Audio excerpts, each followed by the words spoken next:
नमस्कार दोस्तों, स्वागत है आपका टीवी 24 नेटवर्क में और मैं हूं अजय सिन्हा। उत्तर प्रदेश की राजनीति में एक बात रह रह कर उठती है कि क्या बीएसपी सुप्रीमो मायावती और नगीना से सांसद चंद्रशेखर आजाद कभी साथ आ पाएंगे। ये बात इसलिए उठती है कि ये दो बहुत बड़े चेहरे हैं दलित राजनीति के। यानी कि बीएसपी सुप्रीमो मायावती 4 बार मुख्यमंत्री रही उत्तर प्रदेश की। 2007 में उन्होंने पूर्ण बहुमत की सरकार बनाई, यानी कि 206 विधायक उनके जीते थे जिनके बल पर सरकार बनी। और अब बीएसपी सुप्रीमो मायावती के कद की अगर बात करें तो शायद भारत की राजनीति में उनसे बड़ा अभी कोई चेहरा ऐसा नहीं है जो दलित राजनीति का चेहरा हो। वहीं अगर चंद्रशेखर आजाद रावण की बात करें तो नगीना सीट से लोकसभा चुनाव में उन्होंने जिस तरह से जीत दर्ज की वो अपने आप में काबिले तारीफ था। यानी कि सभी राजनीतिक दल उस सीट पर जोर आजमाइश कर रहे थे। बसपा के पास वो सीट थी पहले से, लेकिन जब रिजल्ट सामने आया तो लगभग 1.5 लाख वोटों के अंतर से चंद्रशेखर आजाद ने वो सीट पर जीत दर्ज की।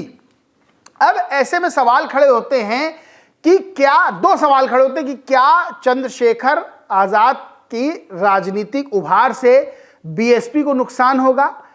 एक दूसरा सवाल यह है कि क्या चंद्रशेखर आजाद और बीएसपी सुप्रीमो का कभी गठबंधन होगा, क्योंकि अगर यह गठबंधन होता है तो उत्तर प्रदेश की राजनीति की दशा और दिशा दोनों बदल जाएगी। अब ये कयास लगाए जाते हैं, बार बार बात उठती है, क्योंकि जब भी बीएसपी सुप्रीमो मायावती पर कोई दूसरा नेता निशाना साधता है या उनके खिलाफ बयान देता है, ऐसा बयान जो दायरे से बाहर हो, तब चंद्रशेखर आजाद हमेशा बीएसपी सुप्रीमो मायावती के समर्थन में नजर आते हैं और सामने वाले से चैलेंज लेते हुए, सामने वाले पर पलटवार करते हुए नजर आते हैं। जब उनसे पूछा जाता है तब भी वो ये बात कहते हैं कि बहन जी हमारी आदरणीय हैं, बहन जी हमारी नेता हैं। जब उनसे पूछा जाता है कि क्या आप उनके साथ जाएंगे तो वो कहते हैं मैं तो उनसे मिलना चाहता हूं। उन्होंने अभी एक हालिया पॉडकास्ट में लाइव फोन भी किया कि बीएसपी के कार्यालय फोन मिलाते हैं और उन्होंने बाकायदा अपना नाम वहां दर्ज कराया कि भाई हम मिलना चाहते हैं बहन जी से।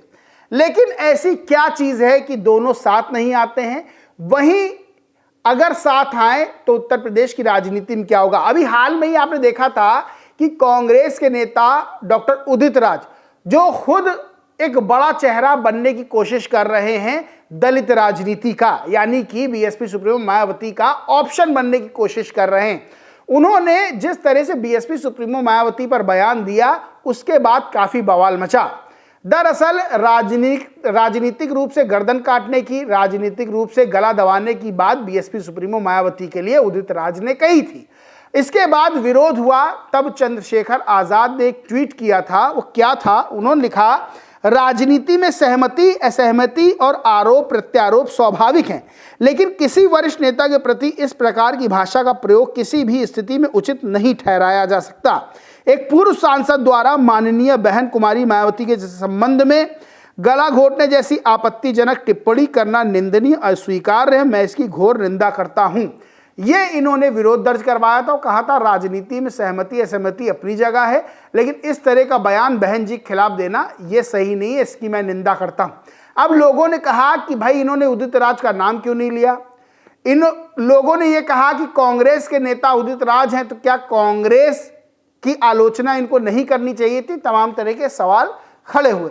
बहरहाल मौकों पर यह देखा गया है कि चंद्रशेखर आजाद बहन जी के समर्थन में नजर आते हैं, राजनीतिक रूप से नहीं लेकिन ऐसे, क्योंकि यह बात तो सच है कि चाहे वो उत्तर प्रदेश हो, चाहे वो भारत की राजनीति हो, बीएसपी सुप्रीमो मायावती का कद हर कोई जानता है, हर नेता जानता है, हर राजनीतिक दल जानता है।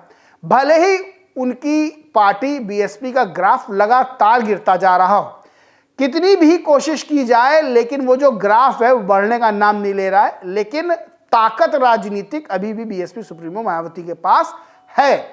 अब सवाल जो खड़ा होता है कि क्या चंद्रशेखर आजाद और बीएसपी सुप्रीमो कभी साथ आएंगे।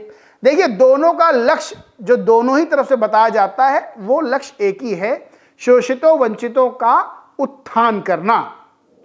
लेकिन जब लक्ष्य एक है तो साथ में क्यों नहीं आ सकते हैं? तो बड़ी चीज निकल के आती है कि राजनीति करने का तरीका, दोनों ही शख्सियतों की राजनीति करने का तरीका अलग अलग है।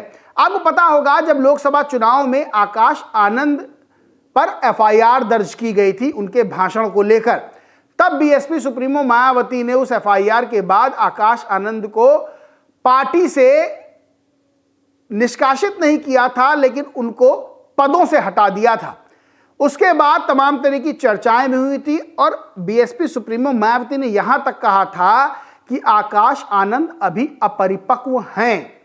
आकाश आनंद वो हैं जो बीएसपी सुप्रीमो मायावती के बाद बीएसपी का चेहरा माने जाते हैं, यानी कि बीएसपी सुप्रीमो मायावती के उत्तराधिकारी, नेशनल कोऑर्डिनेटर और उनके भतीजे भी हैं। उन बीएसपी सुप्रीमो के भाई आनंद कुमार के भतीजे हैं आकाश आनंद।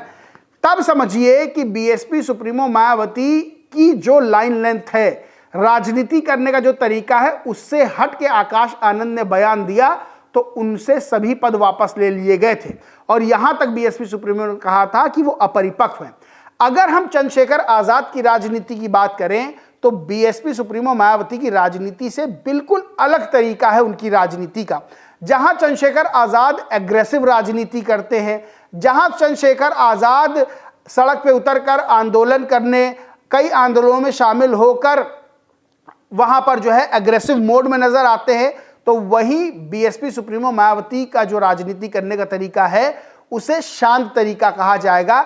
यानी कि बीएसपी की तरफ से एक बात लगातार कही जाती है कि हम अपने समर्थकों को कभी ये नहीं कहते कि सड़कों पर जाके आंदोलन करो, और उस आंदोलन की वजह से अगर कोई ऐसी बात हो जाए पुलिस या प्रशासन के खिलाफ तो फिर हमारे समर्थकों पे केस दर्ज होगा और फिर उनको कोर्ट कचहरी के चक्कर लगाने पड़ेंगे, जिसकी वजह से वो तकलीफ में आएंगे, क्योंकि हमारा समाज इतना मजबूत नहीं है आर्थिक रूप से। तो दोनों ही का राजनीति करने का तरीका अलग है और ये बहुत बड़ा कारण है कि दोनों साथ में नहीं आते हुए नजर आते हैं।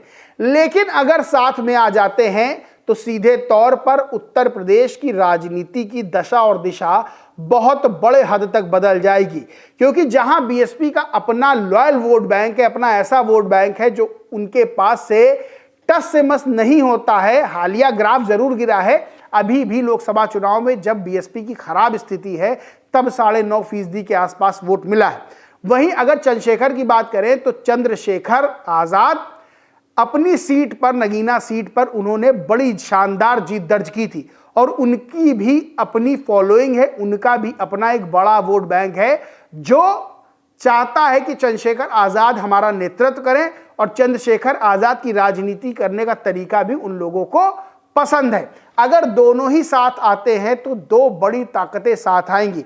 कद की बात कर लें, बीएसपी सुप्रीमो मायावती का कद बहुत बड़ा है चंद्रशेखर आजाद की तुलना में, चंद्रशेखर भी इस बात को मानते हैं। और अगर उत्तर प्रदेश की राजनीति, अगर भारत की राजनीति में छाप छोड़ने की बात की जाए तो बीएसपी सुप्रीमो मायावती वो छाप छोड़ चुकी हैं जिस छाप को बनाने के लिए, जिस छाप को छोड़ने के लिए चंद्रशेखर आजाद कोशिश कर रहे हैं। वो अपनी सीट पे बिल्कुल असर डाल चुके हैं, अपनी ताकत का प्रदर्शन वो कर चुके हैं, लेकिन पार्टी के तौर पर अभी उनकी जो पार्टी है आजाद समाज पार्टी वो बहुत शुरुआती दौर में। वहीं बीएसपी सुप्रीमो मायावती कई पदों पर रह चुकी हैं, यानी कि वो सांसद भी रह चुकी हैं, उत्तर प्रदेश की मुख्यमंत्री भी रह चुकी हैं, और उनका जो राजनीतिक कद है, उनकी पार्टी का जो राजनीतिक कद है वो बहुत विशाल है, बहुत मजबूत है। तो तुलना अगर दोनों की जाए तो बीएसपी सुप्रीमो बहुत ऊपर नजर आती हैं, लेकिन अगर दोनों साथ आते हैं एक बड़ी ताकत बनेगी जो बहुत बड़े वोट परसेंटेज को एक तरफ लाने का काम करेगी।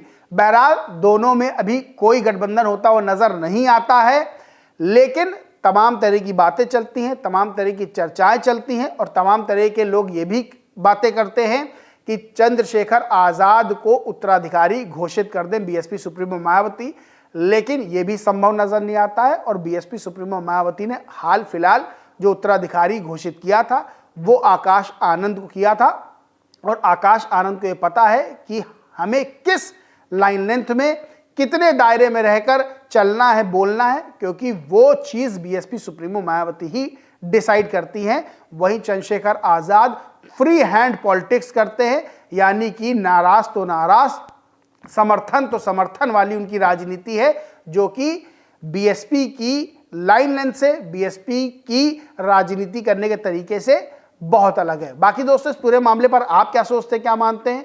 क्या आपको लगता है कि कभी बीएसपी एसपी का गठबंधन होगा, या आपको लगता है कि ऐसा कभी नहीं होगा? अपनी राय कमेंट बॉक्स में जरूर दें। वीडियो अच्छा लगा हो तो लाइक करें, कुछ शेयर करें, और चैनल को सब्सक्राइब नहीं किया तो सब्सक्राइब करके बेल आइकन जरूर दबा लें। धन्यवाद।